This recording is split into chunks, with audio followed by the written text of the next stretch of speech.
Ahora mismo, uno de los pilares del viejo paradigma, es decir, hemos nacido en esta sociedad y a partir de ahí se nos ha empezado a condicionar en base a una serie de pilares. Aquí simplemente un poco resumido, ¿no? Este es el trabajo de muchísima gente que viene investigando y estudiando, y yo repito, soy un simple periodista que ama lo que hace y que está encantado de poder compartirlo, ¿no? Se habla de la psicología del egocentrismo. A menos que tú te cuestiones a ti mismo, a menos que tú cuestiones a la sociedad en la que perteneces, buscando tu propio camino en la vida, algo que suelen llamar el camino del héroe, poéticamente, seguramente seas una persona egocéntrica. Y no pasa nada, no es ni bueno ni malo, es una realidad, pero veremos las consecuencias que tiene ser egocéntrico. ¿Qué quiere decir ser egocéntrico? Pues que cuando llega tu hijo, ese adolescente, con las notas a casa, y te dice, papá, he suspendido 8, tu primera reacción es enfadarte porque tú entiendes que tu hijo tendría que ser el espabilado de la clase, el que saca excelentes, y no puede ser que me venga con 8 suspensos. En vez de empatizar con el hijo, entenderle, comprenderle, que no debe ser fácil con un adolescente, la primera reacción impulsiva es, ¿por qué me haces esto a mí?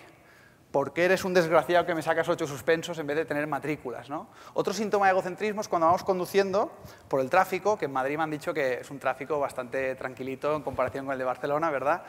Y vas con el coche, inconscientemente tú piensas, ojalá todo sea luces verdes, que la gente dice, hey, Borja, qué guapo estás hoy, por favor, pasa tú primero. Y vayas ahí, que llegues al trabajo, buen artículo, Borja, me ha encantado tu jefe ahí, ese abrazo que siempre te da los lunes, te suena el teléfono, te acabamos de dar el premio del año del periodista.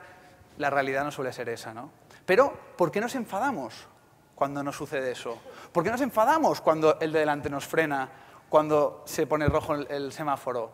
Porque inconscientemente nos gustaría que la vida fuera de una determinada manera que nos beneficie constantemente a nuestras necesidades, deseos y expectativas. Y cada vez que la realidad se muestra tal como es, chocamos porque nosotros tenemos una idea de cómo debería ser la realidad. Eso es egocentrismo. Constantemente el egocentrismo nos lleva a la reactividad, nos lleva al victimismo, nos lleva al sufrimiento, nos lleva al malestar, pero como esto veremos, es totalmente ineficiente, no sirve para nada. Porque tú estás en el coche, y es curioso, pero cuando estás funcionando desde ese instinto de supervivencia emocional, que luego lo veremos, que es el ego, el egocentrismo, es una parte de nosotros, es una parte muy primaria, que opera de forma mecánica, instintiva. Nosotros no decidimos reaccionar, no decidimos jamás enfadarnos. ¿Quién en su sano juicio se enfadaría entendiendo el enfado, que es como si te tomaras un chupito de cianuro? Cada vez que estás echando una bronca a alguien, estás tomándote chupitos de cianuro y nos pegamos unas cogorzas y nuestra energía se debilita. Y al final dices, oye, ¿sabes qué? Seguimos discutiendo mañana, tú. Es que no puedo más, tú. Cariño, mañana a las 10, aquí, ¿vale?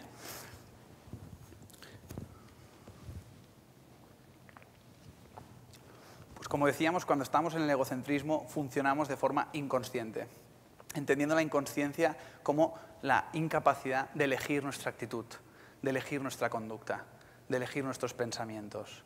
Tú vas conduciendo, estás inconsciente, estás pensando en el jefe, estás pensando en tu mujer, pensando en a ver cuándo se acaba la crisis, pensando... No estás conduciendo.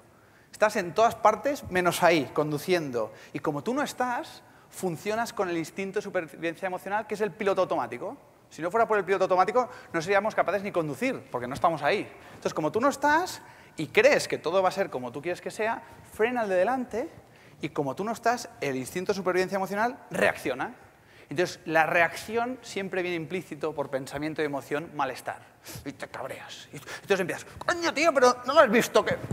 Y entonces te empiezas a tomar cianuro, llegas al despacho y el jefe entra en mi despacho. Y tú ya vienes con el cabreo del atasco y entras en el despacho y entras en un círculo vicioso, ¿no? En cambio, si viviéramos conscientemente, como es la propuesta del autoconocimiento, estaríamos ahí, conduciendo.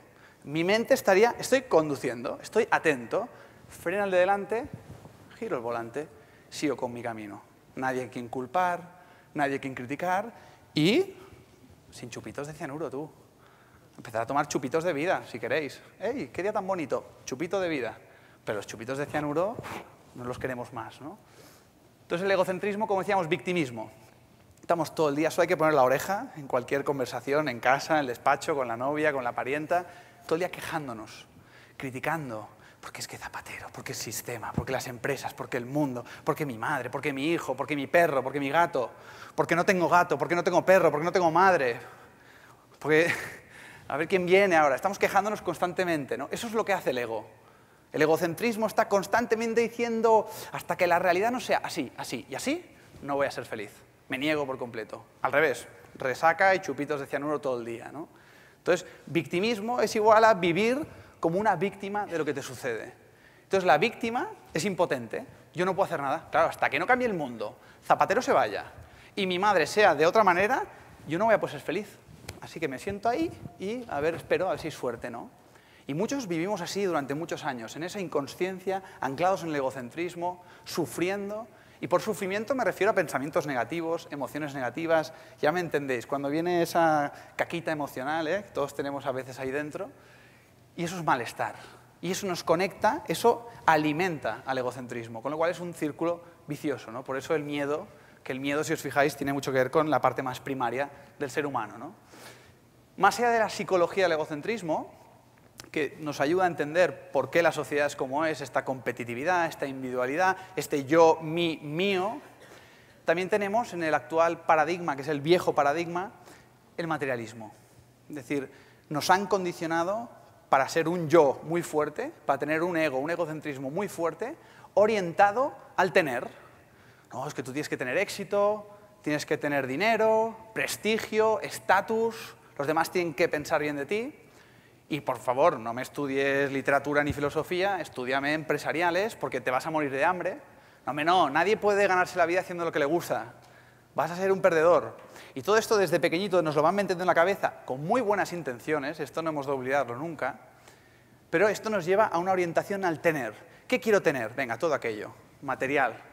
Finalmente hago, bueno, yo iba para Margarita, pero me dijeron que tenía que ser una rosa, me convierto en algo que no soy, empiezo a hacer, le empiezo a echar horas, porque hay que tener todo aquello, y finalmente soy. Entonces, cuando llego a casa, y el soy es el sentir, entonces llego, hecho polvo, cansado, no acabo de llegar a aquello, y me siento en el sofá, silencio, vacío, incomodidad, cojo el mando de la tele, ¡pam! Y no pongo la tele porque quiera ver algo en concreto, sino pongo la tele para evadirme de mí mismo, ¿no? Hay una enfermedad, creo por aquí ha salido la palabra espiritual con otros ponentes, así que me atrevo a decirla, una enfermedad espiritual que es el aburrimiento. El aburrimiento es un síntoma inequívoco de que estás desconectado de ti mismo, de que no estás conectado con lo que luego veremos, sino que estás conectado con este ego. Aburrimiento, etimológicamente, viene de ab horrere, del latín, y quiere decir tener horror. Yo os animo a que la próxima vez, en vez de decir, estoy aburrido, ¿por qué no decimos, tengo horror dentro de mí? Porque igual eso nos ayuda a ser conscientes de que algo igual no marcha bien en nuestro interior, en vez de simplemente buscar la salida rápida, ¿no? Y cuando uno está aburrido, busca diversión. Y diversión viene de divertere, que quiere decir alejarse de, apartarse de, evadirse de. Con lo cual hemos construido en parte una sociedad consumo, entretenimiento, pero está fundamentada en dos pilares que incluyen una verdad muy incómoda, que es que tengo horror y quiero evadirme de él. Entonces, dicho esto, simplemente al final, como luego veremos, no es eficiente, no es sostenible. ¿Hasta cuándo vamos a seguir huyendo de nosotros mismos? ¿Hasta cuándo vamos a seguir posponiendo el mirarnos al espejo, con estos chiquitines y con unos más grandes, para simplemente poner fin a la causa de ese malestar, ¿no? Entonces, esa filosofía del materialismo también nos lleva, claro, al trabajo. Y trabajo también etimológicamente, seguro que lo conocéis, pero me gusta siempre decirlo, viene de tripalium, que era un instrumento de tortura que utilizaban pues, los poderosos contra los esclavos, compuesto por 3 palos, y ponían al esclavo ahí, lo ataban, y cuando estaba inmovilizado lo empezaban a latigar, a azotar, como castigo, ¿no? Luego derivó a trabajo, que es labor, pero una labor que en aquella época requería sufrimiento, sacrificio, dolor, y finalmente se convirtió en trabajo. Con lo cual, cuando decimos, es que el trabajo es una tortura, estamos muy acertados. Etimológicamente hablando, estamos dando en el clavo, ¿no? El trabajo también forma parte del paradigma contemporáneo. Y la orientación al propio interés. Cuando un organismo sufre, cuando tú estás en vacío, estás en malestar, te orientas a ti mismo, te preocupas por ti mismo. Cuando tú estás hecho una mierda y te viene tu amigo y dices, tío, estoy triste, a ti en el fondo te da igual, porque tú estás peor. No puedes ocuparte de tu amigo cuando todavía estás mal contigo mismo. Por eso cuando uno habla del altruismo, de la felicidad, la gente que está mal consigo misma y está en el victimismo y está en el egocentrismo y no le interesan todas estas historias, ¿qué hace? Lo demoniza, lo ridiculiza. Tú te has vuelto loco, estos son chorradas, ¿qué te has fumado? Y este tipo de comentarios que nos suelen decir algunos, ¿no?